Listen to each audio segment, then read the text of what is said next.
আব্দুল উজ্জা রাসূলের হিজরতের পর চাচার কাছে তিনি ছিলেন, গরিব মানুষ। গিয়ে বলছে, চাচা, মুহাম্মদ সাল্লাল্লাহু আলাইহি সাল্লাম যে আখিরি জামানার পয়গম্বর, আপনি কি বিশ্বাস করেন? কইছে, মনে হয় হইতেও পারে। আচ্ছা, তাহলে আপনি কি ঈমান আনবেন? কয়, না, ঈমান আনবো না। আব্দুল্লাহ বলছে, চাচাজি, আমি আপনার অপেক্ষায় ছিলাম। আমি মনে করেছি আপনি ঈমান আনবেন, তারপরে আমি আপনার সাথে ঈমান আনবো।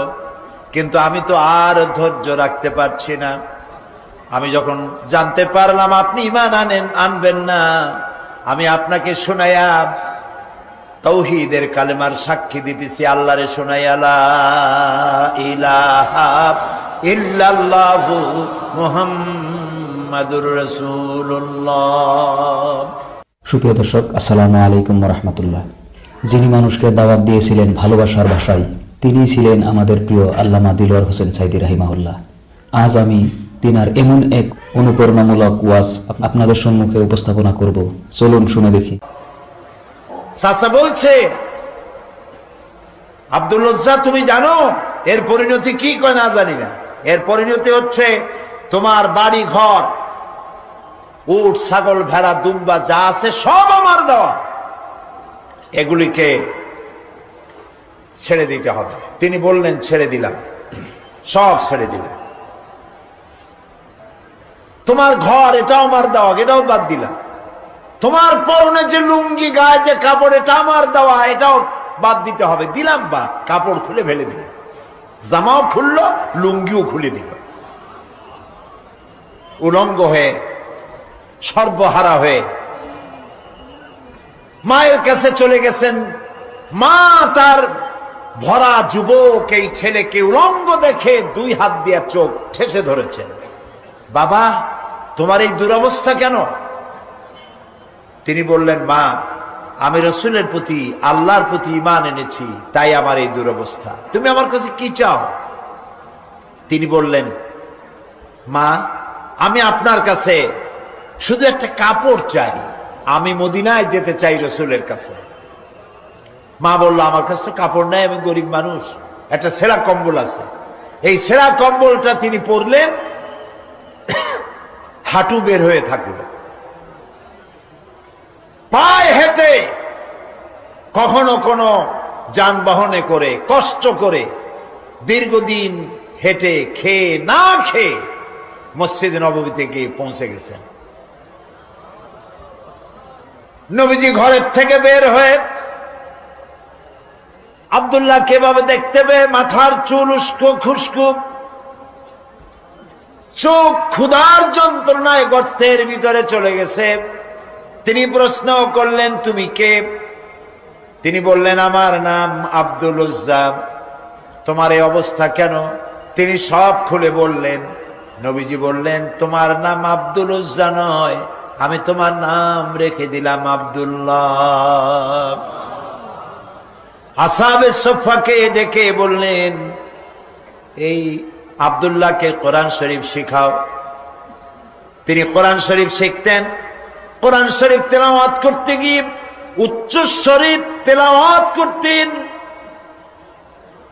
সাহাবীরা নালিশ করলেন নবীজির খেদমতে, আব্দুল্লাহর তেলাওয়াতের জ্বালায় এত জোরে তেলাওয়াত করে, ঘুমাইতে পারি না, বিশ্রাম করতে পারি না।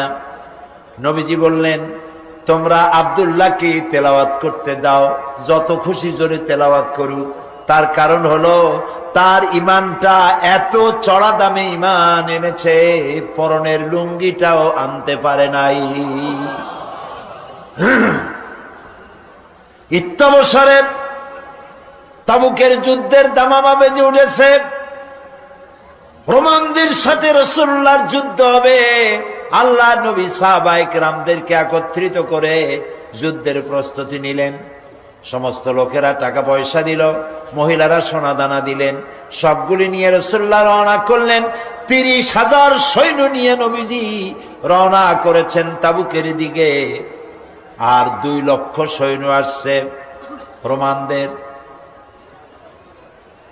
কিছু দূর যাওয়ার পরে হযরত আব্দুল্লাহ নবীজির সামনে এসে দাঁড়ালেন, বললেন, ইয়া রাসূলুল্লাহ, সাহাবায়ে কিরাম পুরুষ আর নারীরা যা তাদের কাছে ছিল সব খুলে খুলে আপনাকে দিয়ে দান করেছে জিহাদের জন্য। আমার কাছে কিছুই নাই, আমি তো কিছু দিতে পারলাম না। হে রাসূল, আমি আপনার কাছে দোয়া চাই, আপনি আমার জন্য দোয়া করেন, আমি যেন এই জিহাদের ময়দানে আমার জীবনটা দিয়া যেন ইসলামকে সাহায্য করতে পারি। নবীজি বললেন,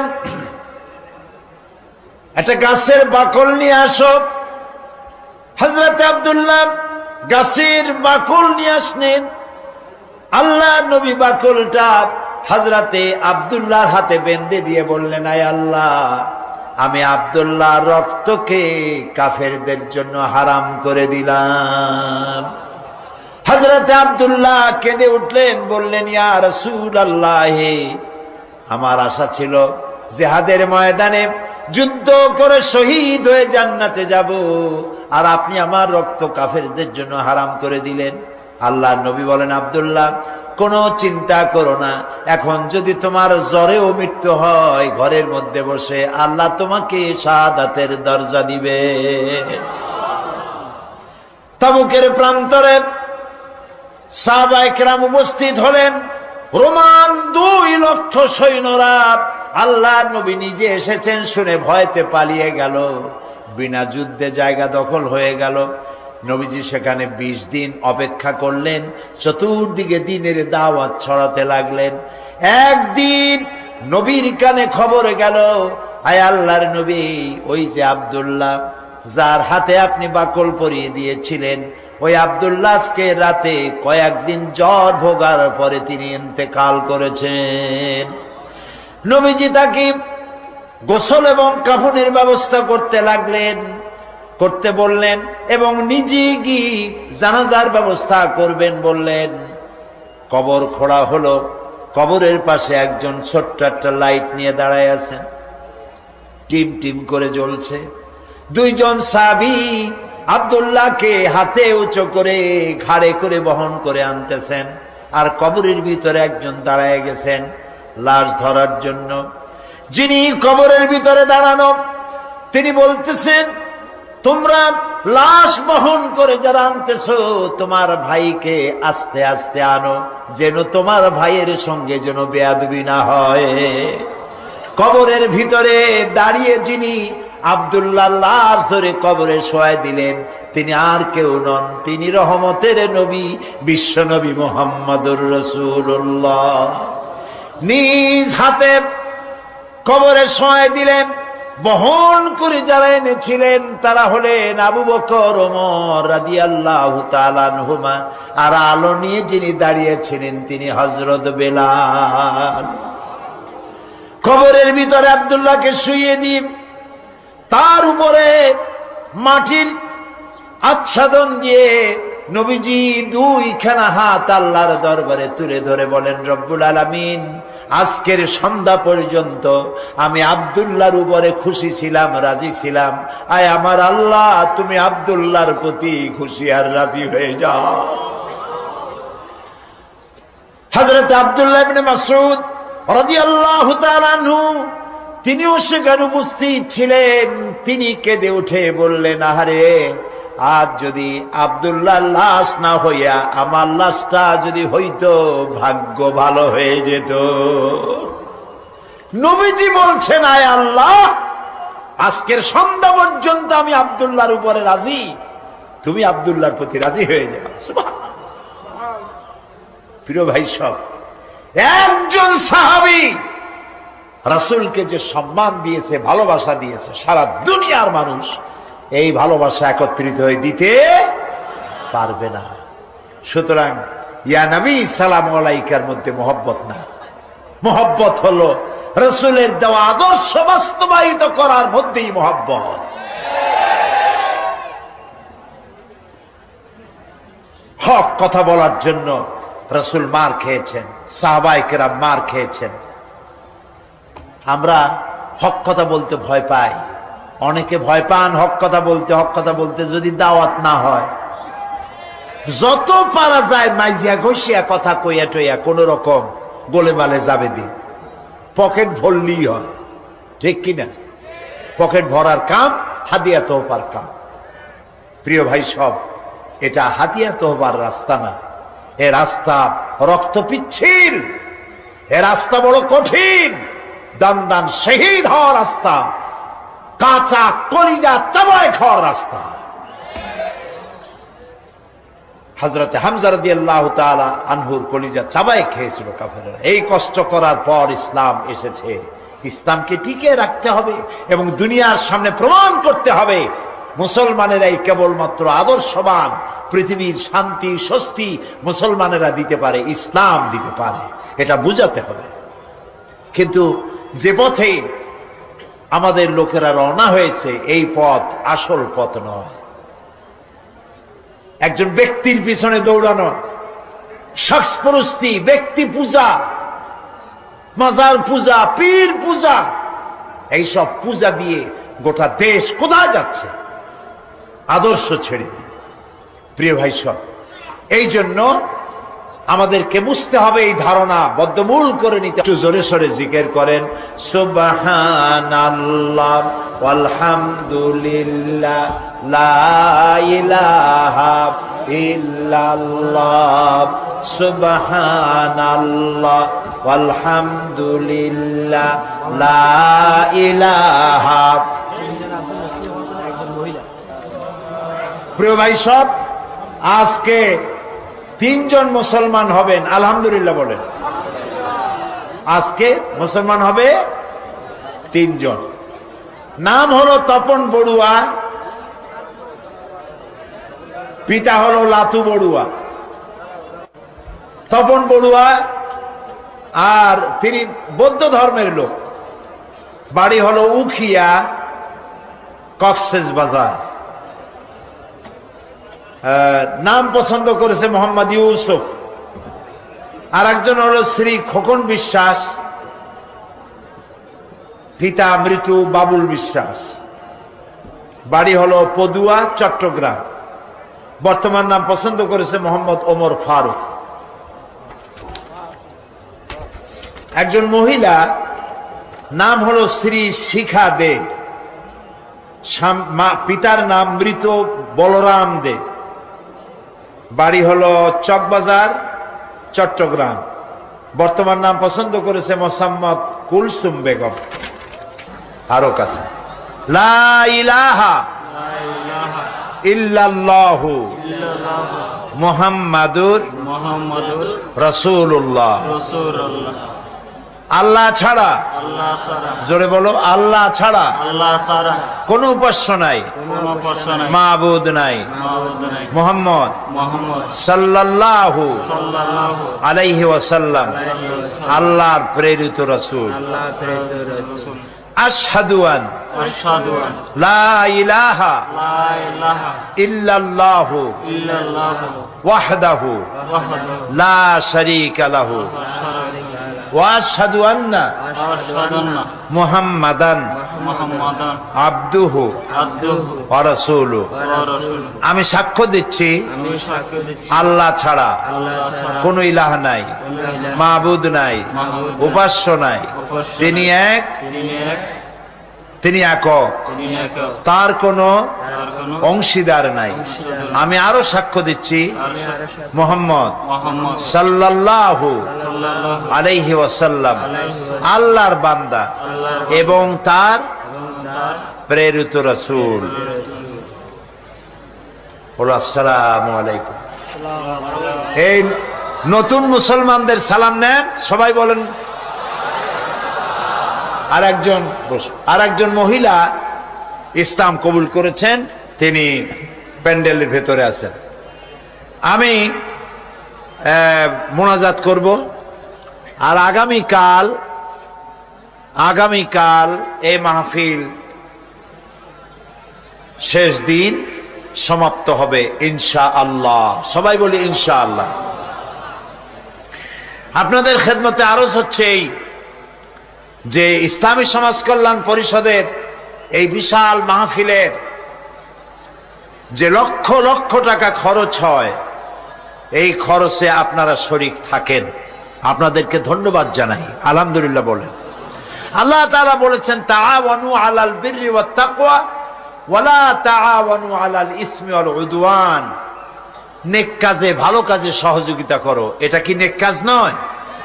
এটা কি নেক কাজ নয়? কত মানুষ হেদায়েত হচ্ছে, কত মানুষ নিজের বাপ দাদার ধর্ম পরিত্যাগ করে ইসলাম কবুল করছেন। বলেন আলহামদুলিল্লাহ। আপনারা যাওয়ার সময় প্রত্যেকটি বাসের সাথে একটা করে বাক্স আছে, টিন আছে। যাওয়ার সময় এই টিনের বাক্সে আপনারা টাকা রেখে যাবেন। আল্লাহ যেন তৌফিক দেন। বলেন আমিন। সবাই দিবেন? আজকে একটু দেখি তো কারা কারা দেবেন, একটু দেখি। যারা দিবেন না হাত উঁচু করে লাভ নাই, যারা দিবেন তারাই হাত উঁচু করে রাখুন, আল্লাহ দেখুক। মাশাআল্লাহ, আলহামদুলিল্লাহ। সবাই বলি আলহামদুলিল্লাহ। আমরা এখনই মোনাজাত করতে যাচ্ছি। আর এত বড় বিশাল জামাত আমরা কোন মসজিদে তো পাবোই না, মোটেই স্বাভাবিক না। এরকম লক্ষাধিক মানুষ কোন মসজিদে ধরার কোনো প্রশ্ন ওঠে না। তো সেই জন্য এশার নামাজ জামাতে পড়ে যাওয়ার চেষ্টা করবেন সকলে। আল্লাহ যেন তৌফিক দেন। বলেন আমিন। আগামীকাল সকাল 9টায় এই মাঠে শিশু কিশোরদের সমাবেশ হবে। আপনার বাচ্চা আপনার ভবিষ্যৎ। এই বাচ্চাকে দ্বীনের কথা, ইসলামের কথা শোনাবার জন্য আগামীকাল আপনারা আপনাদের বাচ্চাদেরকে নিয়ে আসবেন। 5 বছর বয়স থেকে 10-12-র মধ্যে, 5 থেকে শুরু করে 12-র মধ্যে আপনাদের ছেলে মেয়েদেরকে এখানে পাঠিয়ে দিবেন। তাদেরকে তাদের প্রশ্নের জবাব দেব এবং তারপরে তাদেরকে কোরআন ও হাদিসের কথা শোনানো হবে, যাতে করে তাদের ইমানের মধ্যে ইসলামের বীজ বপন হয়ে যায়, তাদের কলিজার মধ্যে ইসলামের বীজ বপন হয়ে যায়। আল্লাহ যেন তৌফিক দেন। বলেন আমিন। আপনারা প্রত্যেকে আপনাদের সন্তানদের নিয়ে আসবেন সকাল 9টায়, সকাল 9টায়। আর মুফতি, আমি যে বলতেছিলাম যে মাহফিল শেষ হবে, যাওয়ার সময় টাকা এই মাহফিলে দিয়ে যাবেন, মাহফিলের খরচ হিসাবে। আর ঢাকা থেকে অনেক লাইব্রেরি আছে, প্রত্যেকদিন বলতেছি, আজও বলি, যে আপনারা যাওয়ার সময় সকলে বই কিনে নিয়ে যাবেন। বই কিন্তু কাউকে ঠকায় না। একটা বোয়াল মাছ, কোরাল মাছ, শুটকি মাছ খাবেন, আজ খাইলেন কালকে পায়খানা হয়ে যাবে, এটার কোনো দাম নাই। কিন্তু একটা বই যদি আপনি কিনে নেন, বই আপনাকে উপকার করবে, আপনার জীবনের মোড় ঘুরিয়ে দিতে পারে। আলহামদুলিল্লাহ বলে। কামিয়াব প্রকাশন, যারা বিশ্বব্যাপী ইসলামী আন্দোলনের অন্যতম শ্রেষ্ঠ নেতা, জামাত ইসলামী বাংলাদেশের সাবেক আমির অধ্যাপক গোলাম আজম, তার লেখা বইগুলি কামিয়াব প্রকাশন বের করে। আল্লাহ তাআলা গোলাম আজম সাহেবকে 2টা তৌফিক দিয়েছেন। অনেক তৌফিকের মধ্যে আমার দৃষ্টিতে নেতৃত্বের কোয়ালিটি তো আল্লাহ দিছেনই, এছাড়াও দুর্লভ কোয়ালিটি যেটা হলো তিনি সহজ করে বলতে পারেন, সহজ করে লিখতে পারেন। সহজ করে বলা আর লেখা এটা কিন্তু খুব কঠিন ব্যাপার। আল্লাহ এই কোয়ালিটি তাকে দান করেছেন। আল্লাহ তাকে সুস্থ রাখুন, ভালো রাখুন। তার লেখা দিয়া গোটা জাতি জীবন চলার পথের দিক নির্দেশনা আল্লাহ যেন দান করেন, আমরা বলি আমিন। কামিয়াব প্রকাশনে তার অনেক বই তারা সেবেছে, আপনারা সেখান থেকে নিতে পারবেন। আর সর্বশেষ কোরআন শরীফের তাফসীরের সেই কথাটা আমি বলবো এই কারণে যে সূরা লোকমানের মাত্র 2টা রুকুর তাফসীর করেছিলাম এই মাঠে, এইখানে। আর প্রায় 1/2 হিন্দু, খ্রিস্টান, বৌদ্ধ, মুসলমান হয়ে গিয়েছিল। সুবহানাল্লাহ। এর মধ্যে যাকাতের কথা আছে কোরআনের এই সূরা লোকমানের মধ্যে, মা বাপের খেদমতের কথা আছে, শিরক এবং বেদাতের কথা আছে, যা একটা জীবনকে সুন্দর পথে পরিচালিত করতে সক্ষম। তাফসীরে সাঈদী সূরা লোকমান, গ্লোবাল প্রিন্টিং নেটওয়ার্ক, সামনে এখানে লাইব্রেরি আছে, আপনারা সেখান থেকে তাফসীরে সাঈদী সূরা লোকমান নিয়ে যাওয়ার চেষ্টা করবেন। আল্লাহ তাআলা তৌফিক দান করুন প্রত্যেকেই। কিছু আশা করে তোমার দরবারে হাত তুলেছি, মাবুদ গো, দয়া করে মেহেরবানি করে আমাদেরকে জাহান্নামের আগুন আমাদের জন্য হারাম বানায়া দাও। রব্বুল আলামিন, তামাম পৃথিবীতে মুসলমানেরা যত জায়গায় বিপদে আছে, বিপদগ্রস্ত মুসলমানদের তুমি সাহায্যকারী হয়ে যাও রব্বুল আলামিন। আগামীকাল এই মাহফিলের শেষ দিন, আল্লাহ তাআলা মাঠ ঘাটে এই এলাকায় যখনই তাফসীরের মাহফিলের শেষ দিন আসে, লোক ধরে না, বিশাল চাপ সৃষ্টি হয় শহরের উপরে। আল্লাহ তাআলা দয়া করে তোমার কুদরতি নিজাম দিয়ে শান্তিপূর্ণ পরিবেশে মাহফিল কামিয়াব করে দিও রব্বুল আলামিন। যত মানুষ, পুরুষ আর নারী, এখানে আমরা হাত তুলেছি, আল্লাহ দয়া করে আমাদের বিবি বাল বাচ্চা তুমি যা দান করেছো সবগুলিকে দিনদার, ইমানদার, নামাজি মুসলমান বানাইয়া দিও।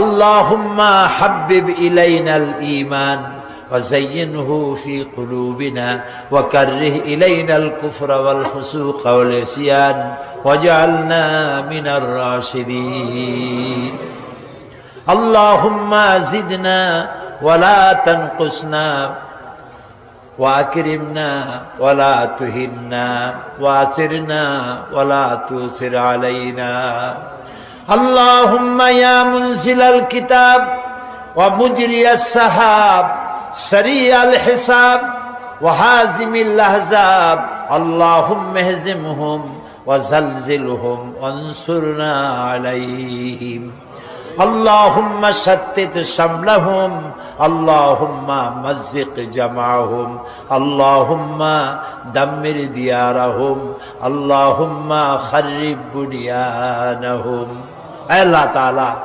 দুনিয়ার সমস্ত জালিমদের মোকাবেলায় তোমার এই মুসলমানগুলিকে দয়া করে তুমি হেফাজত করো। আল্লাহ তাআলা আমাদের প্রিয় জন্মভূমি এই বাংলাদেশের উপরে তোমার রহমত নাজিল করে দাও। আল্লাহ তাআলা দেশের স্বাধীনতা, সার্বভৌমত্ব, অখণ্ডত্ব কিয়ামত পর্যন্ত আল্লাহ তুমি স্থিতিশীল করে রাখো রব্বুল আলামিন। মানুষেরা বড় আশা করে মাহফিলে আসে, আল্লাহ তাআলা তুমি দয়া করে আমাদেরকে হেদায়েত নসিব করে দাও, গোমরাহি থেকে বাঁচার তৌফিক দান করে দাও। সুবহানাকা আল্লাহুম্মা ওয়া বিহামদিকা নাস্তাগফিরুকা ওয়া নাতুবু ইলাইক। اللهم اجعلنا من التوابين واجعلنا من المتطهرين واجعلنا من عبادك الصالحين واجعلنا من الذين لا خوف عليهم ولا هم يحزنون। আল্লাহ তাআলা বিদেশ থেকে যারা দোয়া চেয়েছে, ইংল্যান্ড, আমেরিকা, অস্ট্রেলিয়া, মধ্যপ্রাচ্য, বিভিন্ন দেশ থেকে কোরআন শরীফের তাফসীরের মাহফিলে দোয়া চেয়েছেন, তারা সালাম পৌঁছাইছেন। আল্লাহ তাআলা আমাদের বাংলাদেশিরা পৃথিবীর যত জায়গায় আছে তাদের ঈমান দিয়ে, তাদের সুস্থতা দিয়ে আল্লাহ তাআলা তাদেরকে তুমি হেফাজতে রাখো। তারা যে সব দেশে আছে বাংলাদেশের মুসলমানেরা, সেই দেশে ইসলামের দাওয়াত দেওয়ার তৌফিক তাদেরকে দান করে দাও। ঈমানের উপরে, ইসলামের উপরে তাদের টিকে থাকার তৌফিক দান করে দাও। প্রিয় দর্শকবৃন্দ, আজকের আলোচনাটি এখানেই শেষ করলাম। আশা করি আপনাদের হৃদয়ে স্পর্শ করেছে এই ওয়াজটি। নিয়মিত এমন আলোচনা পেতে আমাদের সাথেই থাকুন। আল্লাহ হাফেজ। আসসালামু আলাইকুম ওয়া রাহমাতুল্লাহ।